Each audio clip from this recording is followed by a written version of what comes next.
Sud Radio, les vraies voix qui font bouger la France. 19h-20h, les vraies voix qui font rouler la France. Et comme chaque jeudi, on est ravis de vous retrouver avec Philippe David. On va vous parler automobile, scooter, moto, voilà, de motocycle. Il y a vraiment de tout, il y en a pour tous les goûts. Et avec un anniversaire, puisque Peugeot 103 fête ses 50 ans. La génération 103, véritable phénomène des années 70, c'est très emblématique d'une époque bouillonnante qui sourit à nouveau avec ce nouveau projet.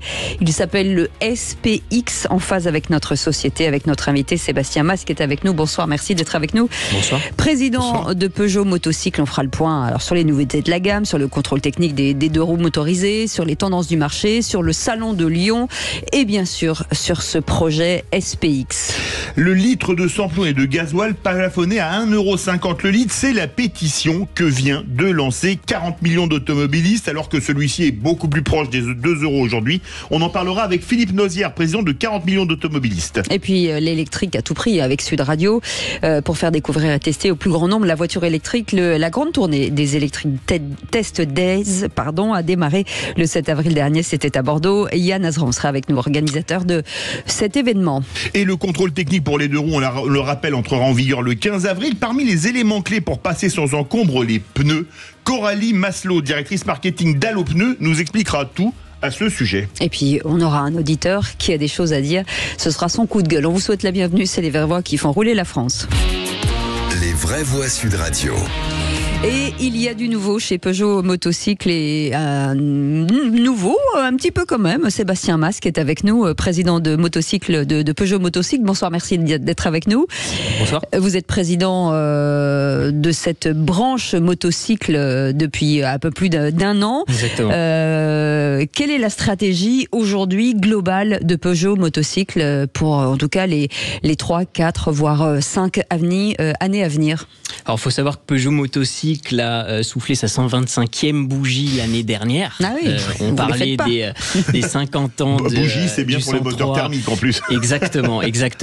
Et donc, aujourd'hui, on s'inscrit dans un renouveau, évidemment, de la marque avec ce projet SPX que vous avez mentionné en introduction. L'année dernière, pour les 125 ans, il y a eu 5 lancements de nouveaux véhicules, ce qui est énorme pour un constructeur de deux roues, et on ne souhaite pas s'arrêter là. Donc, il y a eu un énorme renouvellement de la gamme, et ce qui arrive chez Peugeot, c'est notamment cette partie électrique qui va arriver avec l'année dernière un 50 cm3 le e-Street Zone.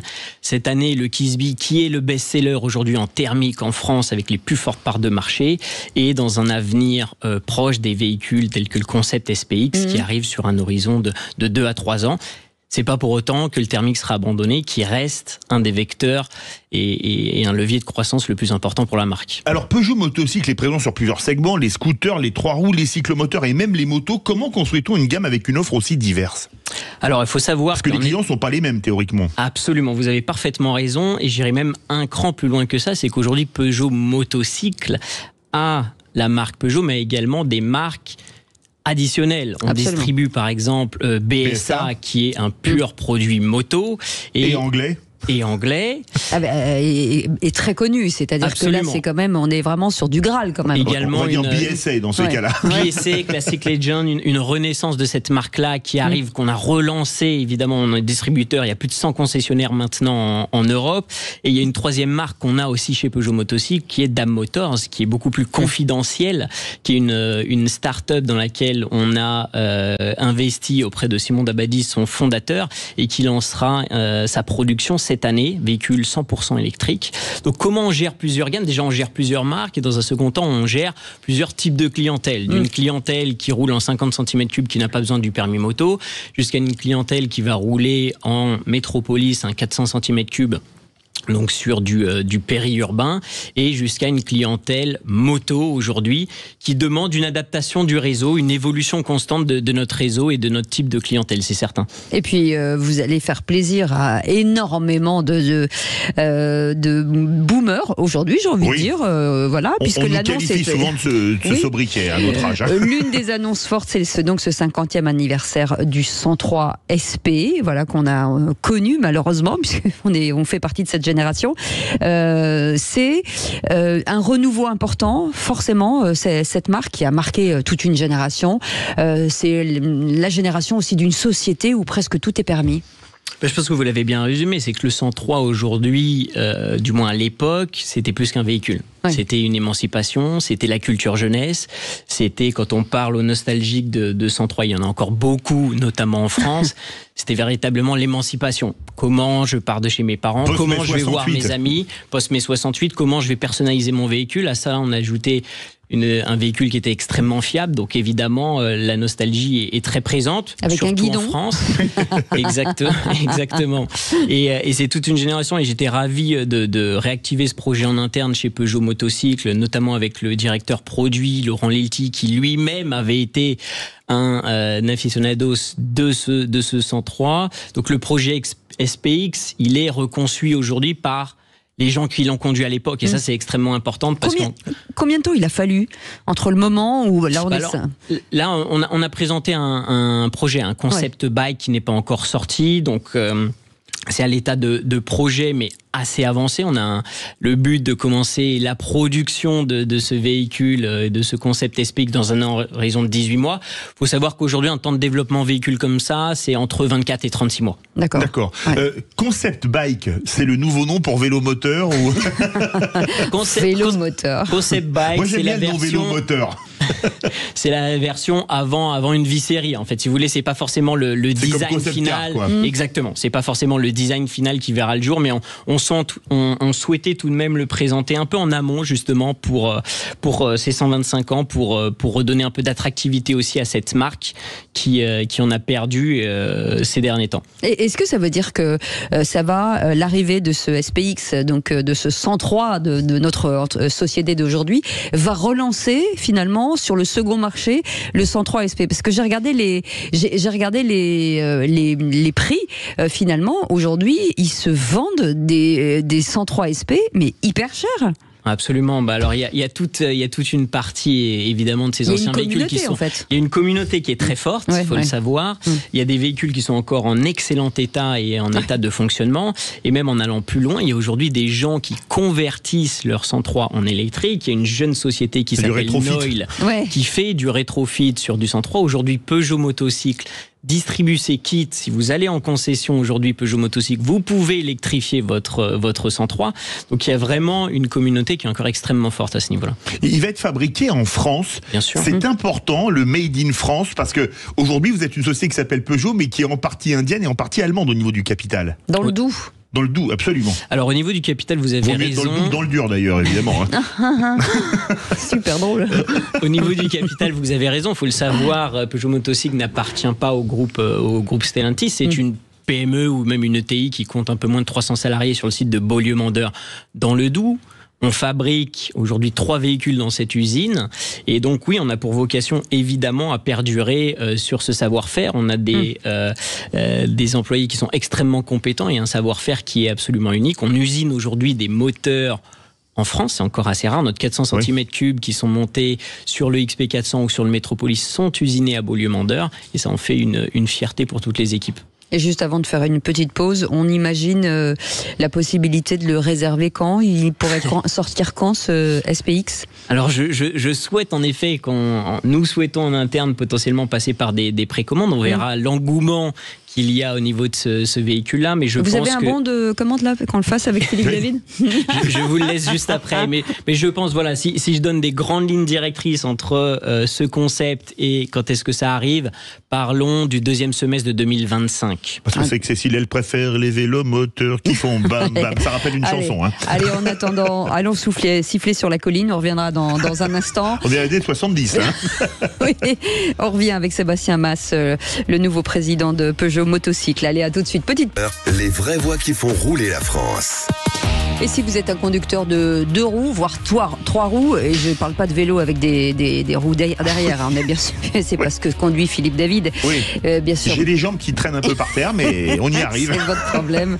Sébastien Mas est avec nous, c'est le nouveau président de Peugeot Motocycle, et on est ravis de l'accueillir avec une gamme. On évoquait il y a quelques instants le nouveau, l'héritier du 103 SP qui devrait sortir, ça s'appelle le SPX, qui devrait sortir dans à peu près entre 15, 18 mois, enfin voilà à peu près, mais aussi une gamme qui s'étoffe énormément chez vous. Absolument. Alors, comme je disais tout à l'heure, on a lancé 5 nouveaux véhicules l'an dernier. Il y a eu des renouveaux dans cette gamme-là. On a notamment lancé un véhicule qui est très apprécié aujourd'hui, qui s'appelle le XP400. C'est un 400 cm3, donc qui s'adresse à un public qui a le permis moto. Donc ça, c'est important de le préciser. Et en effet, le retour de Peugeot Motocycles sur le segment de la moto en tant que tel, avec la PM01 sortie l'année dernière en 125 cm3, et cette année, dans les quelques semaines qui arrivent, la PM03 qui est donc une 300 cm3, voilà, sur des prix compétitifs. Avec un public de plus en plus féminin sur la moto. Tout à fait. Ouais. C'est une excellente remarque. Un public qui se féminise. Alors, je n'irai pas à dire aujourd'hui que c'est 50-50, mais en effet, la part des femmes dans le monde de la moto a tendance à augmenter. C'est une très bonne nouvelle. Alors, pour parler des motos, les PM01, PM03, 125-300 cm3, thermique, moteur monocylindre, 4 temps.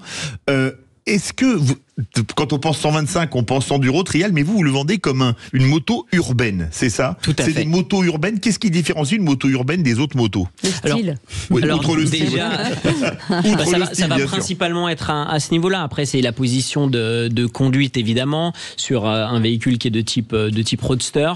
Et donc, c'est principalement le style, la position de conduite, et c'est les deux éléments principaux qui se différencient. Voilà. Est-ce qu'on va vers des motos de plus grosse cylindrée chez Peugeot dans quelques temps? On parle peut-être pas des 1000, 1100, 1300, mais 600 par exemple, quand on est à 300, 400. On est en train de regarder. C'est une réponse de Gascon ou de Normand. Absolument. On est en train de regarder. On verra aussi comment le succès que l'on retrouve lors de ce redémarrage sur des cylindrées qui sont plus petites. On a la 400 cm3 qui est pas une moto mais qui est on va dire un scooter trail avec le XP400. Donc c'est des projets qui sont évidemment étudiés. Après, il faut savoir que chez Peugeot Motocycles, on est le distributeur européen mais aussi au-delà de l'Europe de BSA qui pour le coup est sur des cylindrées qui sont plus importantes. Oui, alors BSA c'est du 650 cm3. On va en parler tout de suite, on reviendra après sur d'autres modèles avec notamment la Goldstar. Pourquoi cet accord avec BSA qui était une marque anglaise, qui était la première marque mondiale dans les années 50, ça fait déjà quelques temps, et sur quel autre pays, parce qu'en Angleterre on suppose que c'est, enfin au Royaume-Uni, que c'est eux qui se distribuent, comment est venu cet accord et vous les distribuez où? Alors, comment est venu cet accord? Ça a été un accord qui a été fait avec la société qui produit BSA, donc qui s'appelle Classic Legend, qui a des liens capitalistiques avec Peugeot Motocycles en fait. Donc on a un actionnaire commun, et en plus de ça, ce qui a été décidé, c'est lorsqu'ils ont relancé cette marque qui a été relancé l'année dernière, puisque Classic Legend a relancé cette marque l'année dernière. Le choix a été fait de se baser sur une partie du réseau de distribution de Peugeot Motocycles qui est fort, qui a une empreinte qui est aujourd'hui un peu plus importante dans le monde du scooter et du 2 roues et du 3 roues, mais il y avait un réseau existant assez important et une volonté de s'étendre et d'aller dans le monde de la moto. Donc il faut savoir aujourd'hui, à votre question, où est distribué BSA. Donc c'est distribué dans quasiment tous les pays européens. On a un peu plus de 100 concessions aujourd'hui qui sont ouvertes, et c'est aussi un peu plus d'une dizaine de pays à l'export. On a souvent, on est tous souvent attachés à une marque, que ce soit l'automobile ou le 2 roues, la moto, le scooter. Est-ce que vous avez ça aussi chez Peugeot Motocycles, de dire que finalement vous aviez les parents et vous avez les enfants? Est-ce que il y a un héritage? Alors il y a un héritage qui est déjà très fort au niveau du logo du nom, c'est-à-dire Peugeot Motocycles porte évidemment un nom commun du lion, qui est une des marques préférées des Français quand on regarde. Donc oui, c'est forcément une marque qui parle, c'est forcément une marque empreinte de nostalgie, vous le mentionnez, avec le 103 à l'époque. Donc c'est un patrimoine, c'est patrimoine français absolument. Et donc après, les gens qui ont roulé sur du Peugeot ont tendance à continuer à rouler en Peugeot Motocycles. Pour rester dans la nostalgie, l'an passé, vous avez lancé le Django, qui est très inspiré du mythique S55 des années 50. Le vintage, ça marche bien dans le 2 roues, comme ça a bien marché, ça marche bien dans le 4 roues, entre les Fiat 500, les New Beetle à l'époque, les Mini, etc. Alors je vous remercie pour la référence du S55 parce qu'elle a tendance à être oubliée, mais c'est vrai que Peugeot Motocycles, il y a une paire d'années de ça, avait lancé le S55 qui était un succès de la marque. Aucun d'entre nous n'était né, disons-le. Mais aujourd'hui, alors sur le Django, oui, ça fonctionne. Le style rétro, on le voit, marche particulièrement bien en Europe. Mais figurez-vous que ça marche même encore mieux en Asie. C'est-à-dire qu'aujourd'hui, on a des clubs Django en Asie. On a des gens qui vont faire des road trips en Django sur des véhicules réseau à travers la Chine. C'est drôle. Et ce qu'on relance cette année, c'est une animation de gamme qui est beaucoup plus profonde avec des nouvelles couleurs, tant sur le 50 cm3 que sur le 125. Donc on va redonner une attractivité sur cette gamme Django qui va être, je pense, assez attendue. Sur la concurrence, parce que la concurrence est forte sur ce secteur-là, difficile de se démarquer souvent par rapport, même si on a des produits stars, d'innover régulièrement, parce que aujourd'hui tout s'accélère et on a envie d'avoir toujours quelque chose de très innovant. C'est une recherche constante d'avancer, de se transformer sans trop se transformer en fait. Alors c'est un bon point, il faut savoir aujourd'hui que ce qu'on constate sur le marché du deux roues en général, qu'on parle du scooter ou de la moto, c'est que l'émergence de marques va de plus en plus vite, notamment par l'électrique. C'est quand même moins dur de produire un véhicule électrique dans son ensemble qu'un thermique où il faut usiner un moteur. Donc on a des émergences de marques qui vont à toute vitesse, notamment des marques asiatiques qui ont des rapidités de développement. Donc oui, la concurrence est exacerbée aujourd'hui, donc il faut se différencier. La seule façon de survivre et d'avancer, c'est de se différencier par une marque, par un réseau de distribution qui est fort et qui rassure également un consommateur qui trouvera Peugeot Motocycle partout en France, mais aussi par de l'innovation. On a parlé de BSA, vous allez distribuer, mais vous allez également fabriquer DAB, la DAB 1 Alpha. Alors c'est une entreprise rien à qui voir est avec basque, la radio. Rien à voir avec la DAB+, exactement. Et vous allez fabriquer dans votre usine dans le Doubs. Absolument. Alors DAB série 1 Alpha, c'est parce qu'on va limiter à 400 exemplaires cette première série-là. Donc ça va être fabriqué absolument en France. On va profiter des synergies industrielles de Peugeot Motocycle et de la compétence de tous nos salariés sur site pour faire cette mutation progressive dans l'électrique. Donc c'est un véhicule qui est assez attendu. Je vous donne rendez-vous le 24 avril pour l'annonce du prix et le début des précommandes de la DAB. Voilà. Il sait faire le teasing. Oui, exactement. Petit mot sur ce contrôle technique des deux roues. Bonne chose, mauvaise chose. Forcément, les usagers sont plutôt fâchés. Est-ce que, quand même, en matière de sécurité, c'est important ? Alors bonne chose, mauvaise chose, c'est la loi, donc nous on va l'appliquer. C'est pas plus mal. Ça c'est le premier point. Alors moi j'entends absolument les usagers qui peuvent être contre parce que c'est à nouveau des normes en plus. Il faut savoir que c'est certes contraignant, mais pour les constructeurs, ce qu'il est davantage, c'est ces passages de normes tels que de l'Euro 5 à l'Euro 5+, au 31 décembre de cette fin d'année. Ça, les contraintes sont extrêmement fortes. Après, je pense que oui, ce que nous, on peut constater en discutant avec les concessionnaires, c'est que, contrairement les motards entretiennent plutôt, dans l'ensemble, bien leur véhicule. Sur une population, on va dire, qui est sur du scooter, notamment de plus petite cylindrée, il y a un enjeu de sécurité et de maintenance préventive qui est clair. Et sur le bonus, sur le bonus écologique, est-ce qu'on va assez loin sur les scooters électriques, soyons clairs ? Est-ce qu'on va assez loin ? Alors naturellement, il y a une inflation parce que le coût de la batterie, mais c'est totalement similaire à ce qu'on voit dans l'industrie automobile. C'est qu'une inflation naturelle du thermique vers l'électrique. Est-ce qu'on va assez loin ? On va jamais assez loin pour l'usager, forcément. Sans doute pas. Après, est-ce qu'il faut aller plus loin et comme les voitures, distinguer entre des véhicules importés ou des véhicules produits en France ? C'est peut-être ce qui risque de se passer dans un horizon prochain. Une dernière question, le thermique va disparaître pour les voitures, pareil pour les 2 roues, 3 roues ? Aujourd'hui, que je sache, c'est pas acté, mais après, voilà, la tendance de fond veut que l'incitation soit plutôt de passer à l'électrique plutôt que de rester sur le thermique. Vous retrouvez les pédales, David. Ça vous fera du bien. Merci beaucoup, Sébastien Mas. Merci à vous. D'avoir été avec nous, président de Peugeot Motocycle. Et puis, comme on le dit à chaque fois, on vous incite à aller voir, bien entendu, sur leur site internet, ces nouveautés, ces gammes.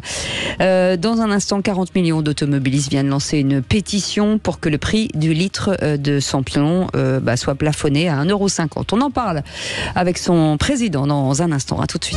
Sud Radio, les vraies voix qui font bouger la France. 19h-20h, les vraies voix qui font rouler la France.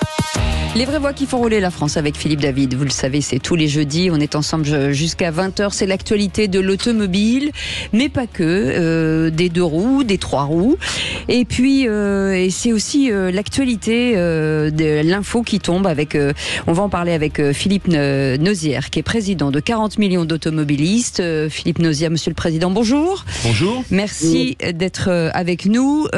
C'est une pétition que vous allez lancer sur le prix aujourd'hui à la pompe de l'essence qui va frôler, soyons clairs, les 2 euros. Les gilets jaunes étaient sortis dans la rue pour 1,40 €. Là, on a passé forcément un plafond qui devient intolérable pour l'ensemble des Français. Oui, c'est tout à fait ça, effectivement, ça devient totalement insoutenable. C'est quelque part une véritable atteinte à la mobilité des Français. Les Français maintenant sont obligés d'arbitrer dans leur déplacement pour des questions budgétaires. Et c'est vrai qu'à 2 € le litre, on est arrivé à un plafond. On y est déjà passé par ces 2 € le litre. Mais je pense qu'il faut maintenant prendre des mesures parce que compte tenu de l'inflation galopante sur les produits alimentaires et sur bien d'autres produits, aujourd'hui, ça devient effectivement totalement insoutenable pour les automobilistes. Alors Philippe Nozière, vous avez lancé une pétition aujourd'hui pour que les prix du gasoil et du samplon soient plafonnés à 1,50 €. Le problème, c'est que l'État, il recherche non plus 10 milliards, mais 20 milliards. Est-ce que vous pensez que ça a une chance de marcher ? J'espère que ça a une chance de marcher. Pourquoi ? Parce que, vous le disiez très bien il y a 2 minutes, au moment des Gilets jaunes, pour 3 centimes, les Gilets jaunes se sont rebellés, si je puis m'exprimer ainsi. Presque une révolte. Oui. C'était vraiment... une jacquerie, certains utilisé comme mot. Il faut quand même se dire que quand on est à 60% du prix du litre de carburant en taxe, ce n'est plus, pour moi, c'est plus de l'impôt, c'est du racket, franchement. On est on raquette les automobilistes. Alors, que ce soit la TICPE ou la TVA, mais peu importe, je pense qu'il va falloir que le gouvernement, à un moment donné, actionne sur une de ces taxes pour essayer de plafonner effectivement le litre de carburant à 1,50 €. C'est parce que nous considérons, nous, que c'est un juste prix. Après, il y aura peut-être... On peut peut-être trouver des solutions peut-être intermédiaires, mais je pense que le plafonnement du prix du carburant est une solution qui pourrait effectivement amener en tout cas, qu'il soit de raison peut-être dans tout ça. Philippe Nozière, vous êtes président de 40 millions d'automobilistes. Entre certains qui estiment que la voiture électrique est trop chère et inaccessible pour certains, entre un parc qui est vieillissant, entre le prix de l'essence, pourquoi le bioéthanol aujourd'hui n'est pas, en tout cas remis, en tout cas exploité comme il le devrait. Aujourd'hui, on est à 85 centimes du litre. Là, on arrive à 2 € pour l'essence. Est-ce que la pédagogie ne serait pas dire, si vous voulez passer à l'électrique, vous n'avez pas en attendant les moyens, mettez-vous au bioéthanol. Pourquoi le gouvernement, alors que c'est français, ne pousse pas ce carburant ?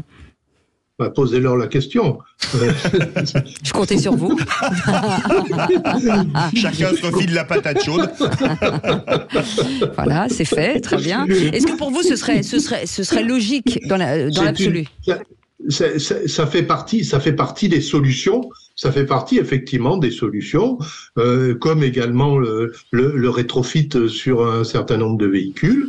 Donc on a effectivement des solutions pour pallier à ces augmentations permanentes des prix des carburants.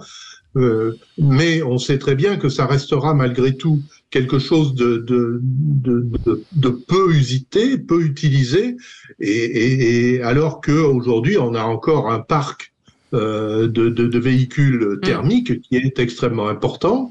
On voit que depuis même quelques mois, la vente de véhicules électriques patine.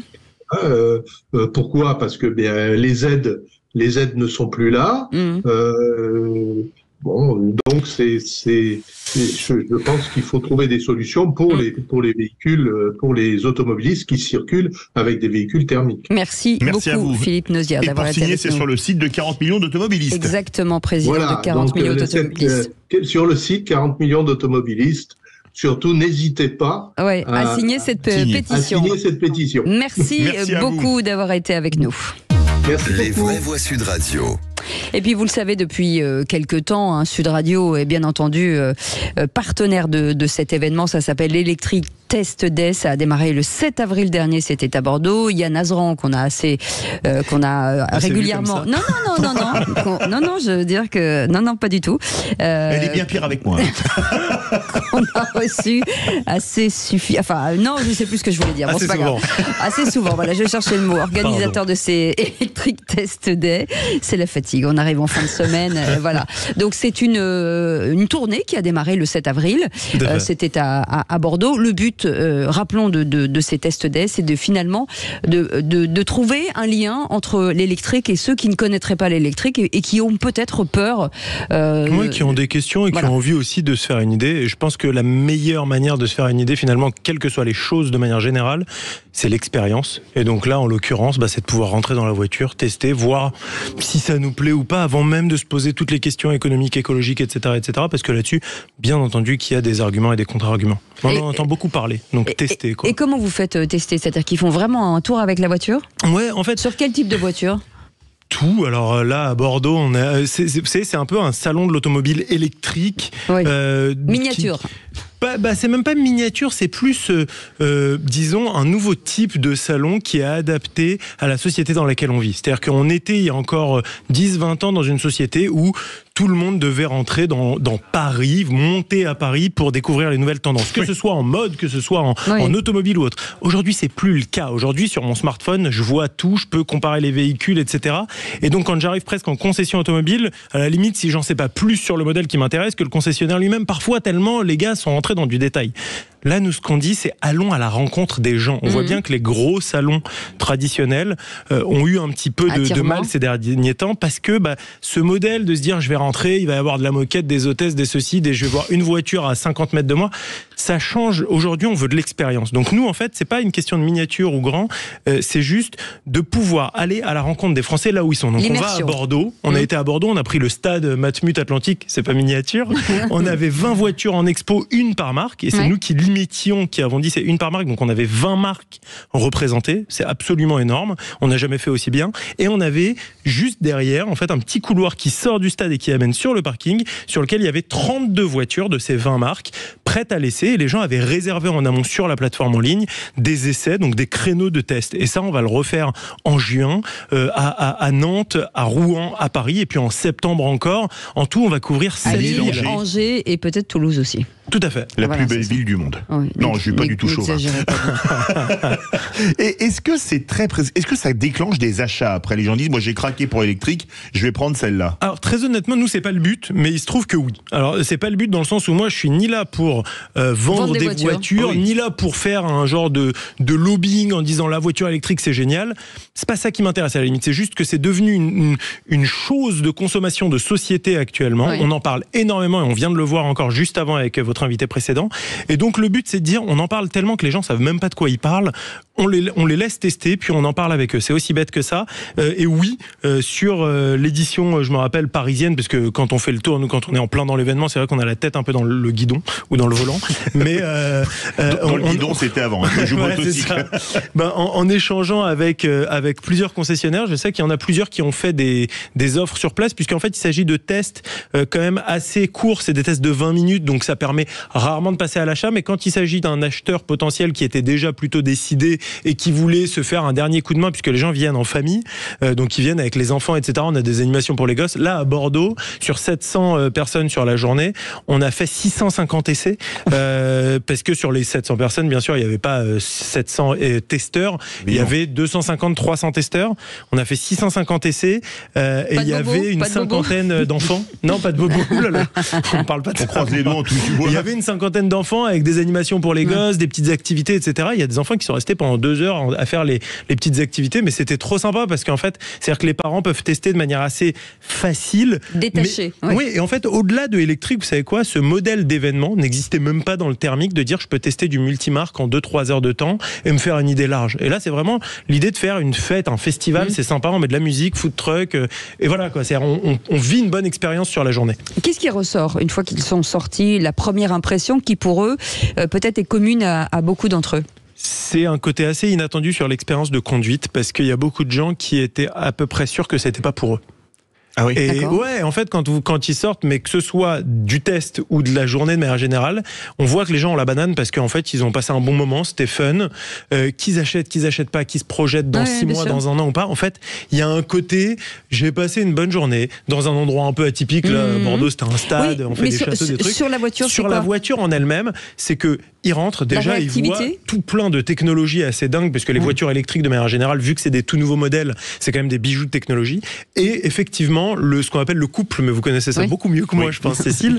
Le couple, c'est que vraiment, on appuie sur l'accélérateur et puis hop, on est parti. Et c'est assez fascinant. Et le tout avec une légèreté, une douceur, c'est assez génial. Il y a un paramètre important qui progresse beaucoup ces dernières années sur les voitures électriques, c'est l'autonomie. Est-ce que ça, c'est une remarque que font les utilisateurs, les essayeurs, on va dire ça comme ça, qui viennent au Electric Test Days? Bien sûr. En fait, nous, vous savez, on fait un peu de publicité, etc., dont de la publicité sur les réseaux sociaux. Parfois, on lit les commentaires, ça nous amuse. Ou quand on a des articles sur des blogs automobiles, ça nous amuse parce que c'est des pots de yaourt, des autotamponneuses, des trucs. Et en fait, ce qui est assez drôle, c'est que au début, à la limite, sur l'autonomie, il y avait un sujet. Sur le réseau de recharge, il y avait un sujet. Puis depuis 2 ans, disons même 1 an, ce sujet a commencé à s'éclipser au fur et à mesure, ce qui fait que sur place viennent au Electric Test Day. Vous savez, parfois on dit c'est pour les bobos parisiens. La première journée, elle était à Bordeaux, on va à Rouen, à Nantes, à Lille, vous l'avez rappelé. Et en fait, les gens qui viennent, c'est vraiment monsieur et madame tout le monde. Et plus ça va, et plus c'est le cas, parce que plus ça va et moins les prix sont élevés, et plus l'autonomie est élevée. Donc ça fait de moins en moins peur, ce sujet. Est-ce que je vais me retrouver en rade finalement sur le côté de la route? C'est plus le cas, parce qu'il y a beaucoup de bornes de recharge, beaucoup plus, qu'elles sont mieux entretenues, et que l'autonomie de chaque véhicule est bien plus large, quoi. Donc voilà. Quel segment de voiture vous leur proposez? Alors là, vous savez, sur 20 marques, il y avait vraiment des véhicules qui commençaient, les véhicules familiales, les urbaines, il y avait des véhicules un peu plus luxe. Je ne vais pas vous citer les marques, parce que si j'en cite une, j'en cite 20, ça va être compliqué. Mais c'est vraiment très très large comme scope. D'où le monsieur et madame tout le monde d'ailleurs. D'accord. Oui. Et les gens sont plus accros pour les véhicules de ville ou pour les véhicules de route, maintenant que l'autonomie s'est nettement améliorée? Alors c'est une bonne question, parce que certains véhicules qu'on dit de route, on les retrouve beaucoup dans les villes. Vous savez, les SUV par exemple, à la base, ils sont pas forcément faits pour la ville, mais si vous sortez là dehors, bon.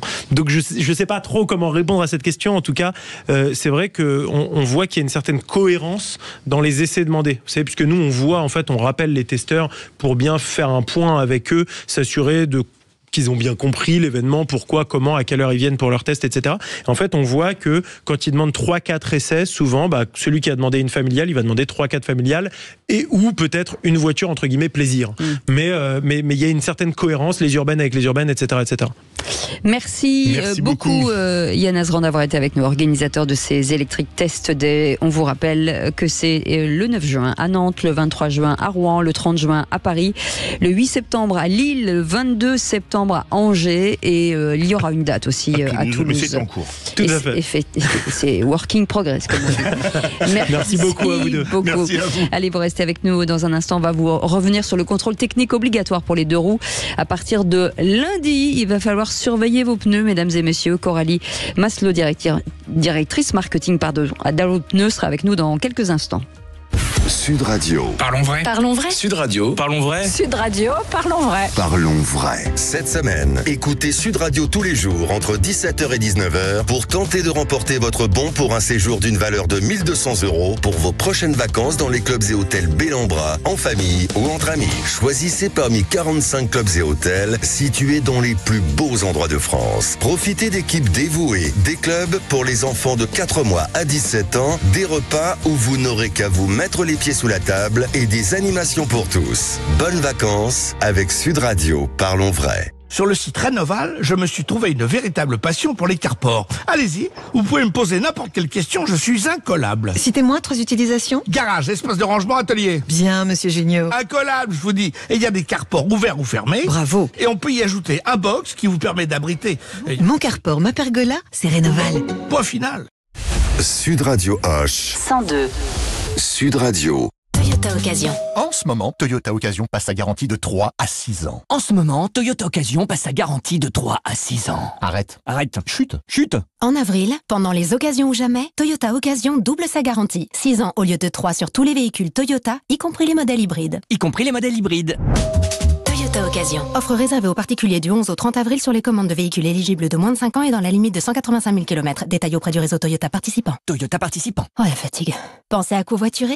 Quand on part en vacances, mes parents ils me réveillent en pleine nuit pour éviter les embouteillages. Moi, les miens, ils se couchent super tard pour finir la valise. Mon père aussi. Et en plus, il veut jamais s'arrêter pour arriver plus vite. Après, il est épuisé. Et si nous transmettions la bonne attitude? Sur un long trajet, une pause toutes les 2 heures. Assurance Prévention, une association de France Assureurs.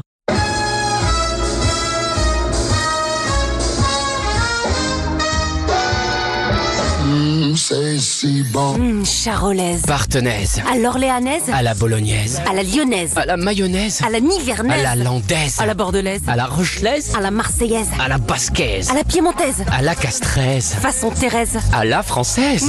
Chaud comme la braise. Chez nous, le bœuf, il y en a pour toutes les bouches. On sait que pour certains, les temps de chargement, ça peut paraître très long. Alors qu'avec la 5G Orange, ça va à une vitesse. Un peu comme les 5 jours 5G en fait. Donc ne les ratez pas. Comme ça, du 11 au 17 avril, vous pourrez économiser jusqu'à 400 € sur une sélection de téléphones 5G, en plus de la valeur de reprise de votre ancien téléphone. Reçu 5 sur 5. Orange est là.